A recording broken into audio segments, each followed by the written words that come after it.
Perkenalkan, nama saya Farhan Jaldi dari kelas PIA semester 4 dan teman saya Pipit Imroatul dari PIA semester 4.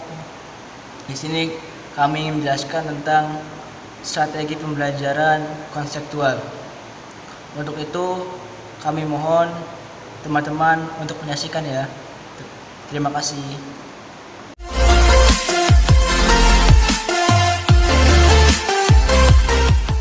Assalamualaikum warahmatullahi wabarakatuh. Perkenalkan, nama saya Pipit Imroatul Marhamah akan menjelaskan tentang pengertian dari pembelajaran kontekstual. Menurut Susdianto, Saad, dan Ahmad, pembelajaran kontekstual adalah proses pembelajaran yang bertolak dari proses pengaktifan pengetahuan yang sudah ada. Dalam arti bahwa apa yang akan dipelajari tidak terlepas dari pengetahuan yang sudah dipelajari, sehingga pengetahuan yang akan diperoleh siswa adalah pengetahuan yang utuh, yang memiliki keterkaitan satu sama lain. Pembelajaran kontekstual merupakan pembelajaran yang berorientasi pada penciptaan semirip mungkin dengan situasi dunia nyata. Melalui pembelajaran kontekstual dapat membantu guru mengaitkan antara materi yang diajarkan dengan situasi nyata, sehingga dapat membantu siswa untuk memahami materi pelajaran. Sehubungan dengan itu, Suprijono menjelaskan bahwa pembelajaran kontekstual atau Contextual Teaching and Learning atau CTL merupakan konsep yang membantu guru mengaitkan antara materi yang diajarkan dengan situasi dunia nyata dan mendorong siswa membuat hubungan antara pengetahuan yang dimilikinya dengan penerapannya dalam kehidupan mereka sebagai anggota keluarga dan masyarakat. Penjelasan tersebut dapat dimengerti bahwa pembelajaran kontekstual adalah strategi yang digunakan guru untuk menyampaikan materi pelajaran melalui proses memberikan bantuan kepada siswa dalam memahami makna bahan pelajaran yang mereka pelajari, dengan cara menghubungkannya dengan konteks kehidupan mereka sendiri dalam lingkungan sosial dan budaya masyarakat. Ada juga yang berpendapat seperti Sumiati dan Asra mengemukakan pembelajaran kontekstual merupakan upaya guru untuk membantu siswa memahami relevansi materi pembelajaran yang dipelajarinya, yakni dengan melakukan suatu pendekatan yang memberikan kesempatan kepada siswa untuk mengaplikasikan apa yang dipelajarinya di kelas.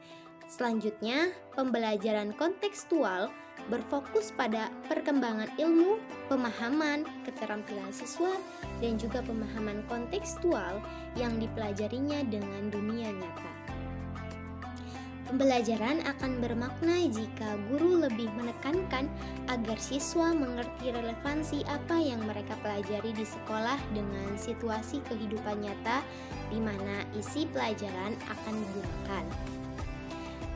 Berdasarkan uraian-uraian yang tadi saya sebutkan, dapat dipahami bahwa pembelajaran kontekstual mengutamakan pada pengetahuan dan pengalaman atau dunia nyata, berpikir tingkat tinggi, berpusat pada siswa yang aktif, kritis, kreatif, dan memecahkan masalah.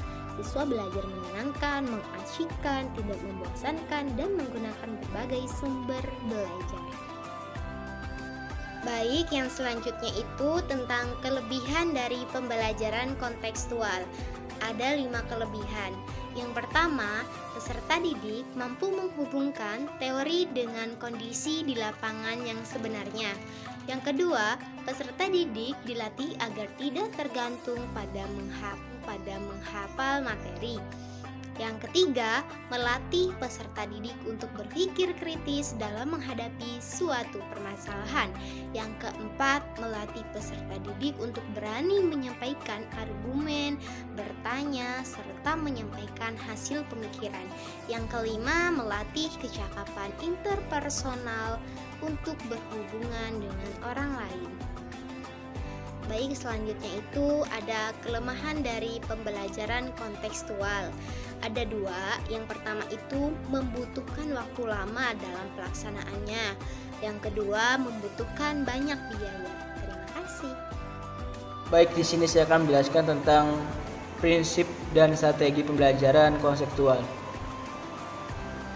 Ada hal 5 mendasar terhadap kurikulum tentang konseptual, yaitu pertama ada keterkaitan atau relasi. Yang kedua ada pengalaman langsung atau experiencing. Yang ketiga ada applying atau aplikasi. Yang keempat ada cooperating, kerjasama. Yang kelima ada alih pengetahuan atau transferring. Baik, di sini saya akan menjelaskan yang pertama dulu mengenai relasi. Apa sih relasi? Itu keterkaitan atau relevansi. Proses pembelajaran harus memiliki keterkaitan yang relevan, yang jelas, keterkaitan dengan bekal pengetahuan. Jadi siswa ini punya bekal pengetahuan yang telah ada pada diri siswa itu sendiri. Yang kedua adalah pengalaman langsung. Apa sih pengalaman langsung itu? Experiencing. Dalam proses pembelajaran, siswa perlu mendasarkan terhadap pengalaman langsung. Pengalaman langsung ini bisa jadi ketika penemuan kita terhadap sebuah ilmu pengetahuan. Terus yang ketiga ada aplikasi atau applying. Dalam proses pembelajaran, siswa ini harus menerapkan fakta atau konsep. Proses pembelajaran ketika ada sebuah konsep, pasti tujuannya itu jelas. Pasti outputnya ada. Nah, makanya siswa ini dituntut untuk mempunyai konsep pembelajaran yang relevan. Yang keempat itu kerjasama. Apa sih kerjasama? Dalam kurung cooperating ya. Kerjasama itu cooperating. Kerjasama ini dalam arti itu saling tukar pikiran, diskusi bareng. Ketika kita diskusi bareng teman sekelas, teman nongkrong, diskusikan pada mata pelajaran gitu. Jika ada yang menambahkan, ditambahkan. Jika ada yang kurang ya ditambahkan gitu. Jika ada yang menyanggah ya kita benarkan gitu. Makanya saling bertukar pikiran. Di sini kerjasama ini saling tukar pikiran.